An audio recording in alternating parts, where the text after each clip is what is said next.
Hello guys and welcome. So in this video I'm going to show you how to get a small performance boost out of your PlayStation 4 and just in case you want to get some little bit more before PlayStation 5 releases. So before we continue, a quick message from past Mithrie. Thank you for watching the video so far. Remember to give it a thumbs up, subscribe and ring the bell to help with the YouTube algorithm. Now back to the video.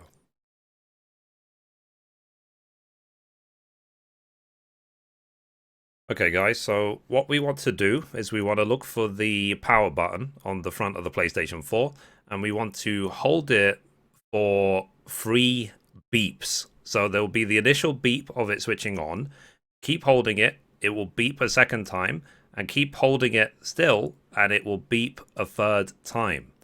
It's after the third beep we know that we have activated safe mode.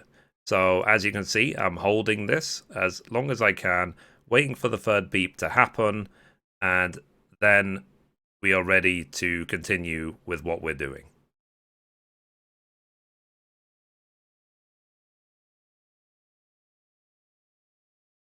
Okay, so as you can see, now safe mode has launched.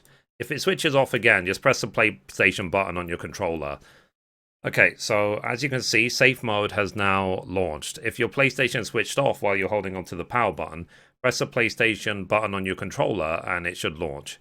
So again, you need to connect your DualShock controller using a USB cable and then press the PS button. So as you can see, my one is disconnected at the moment. So let me connect it. So there we go. Okay, so it's now connected. Let's press the PlayStation button. And here we go. So you have all these different settings in the safe mode, which you can... I would not recommend to mess around with these. This is the one, though, that we're interested in, is rebuild database. So what this is equivalent to is doing a defrag on the hard drive of the PlayStation 4. Now, if you've installed an SSD, a solid state drive, to increase the performance already of your PlayStation, I would recommend not to do this because it's widely known that defragging a solid state drive can potentially actually reduce its life. So solid state drives are designed that they don't technically need defragging. But if you have the normal hard drive, then your PlayStation will probably benefit from this at least once. And it's not something that you do like every day or even every week or even every month. It's something you do once in a while, maybe once a year or something, and you should be okay. Now, the reason I'm making this video now is because we've had some games which came out recently that required 100 gigabyte installs. So like Final Fantasy VII Remake or Call of Duty Warzone, games like that.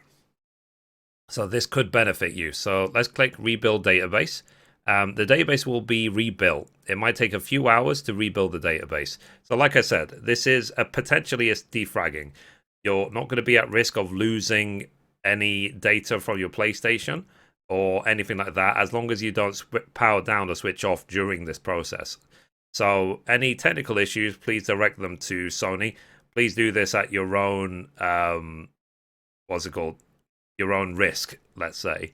But I don't see a harm in personally in doing this. So let's click OK. So now it's rebuilding the database. We'll see how long it takes.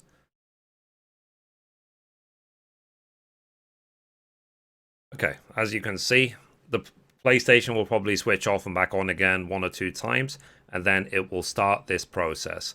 Leave it alone, don't interrupt it until, as you see, it says do not turn off your PlayStation 4. Wait for it to finish and get to 100%. Then the PlayStation will restart and you'll be back into your PlayStation 4. So once we get to that point, we will continue the video. Alright, so once it has rebuilt the database in safe mode, then the PlayStation should restart and it will say rebuilding database again. So I've got 3 minutes on my PlayStation, so I will simply wait it out and then we'll see what the result is. Okay, so your PlayStation should be back to normal. One thing you might notice is that your latest games that you were playing have disappeared from here. Do not worry, they're not affected, they haven't been deleted, anything like that. Simply go to Library at the end and go to your games and select whichever one you were playing, and it will still be there, the progress will still be there, the trophies will still be there and everything. All it's effectively has done is it's defragged and done like a soft reset of the console. And in case any of you are wondering how I got this dynamic Tifa background, I'm going to link in the description to a Butterfinger promotion that they were doing for Final Fantasy VII Remake. So yeah. So if you have found that this has helped you out, if it's actually led to a good performance boost for your PlayStation 4, let me know. Let me know. Are you using PlayStation 4? Are you using PlayStation 4 Pro? Are you excited for PlayStation 5? Are you going to be buying it day one like myself? And so on. So yeah, and just be cautious and be careful with messing around with safe mode settings. But that is how you access safe mode, and that is potentially what you can do with it. So anyway, guys, that's it for this video. If you liked it, be sure to give it a thumbs up. You can watch a random video over there. You can watch the latest upload down there. Or you can click down here to subscribe. Thank you, guys. Bye-bye.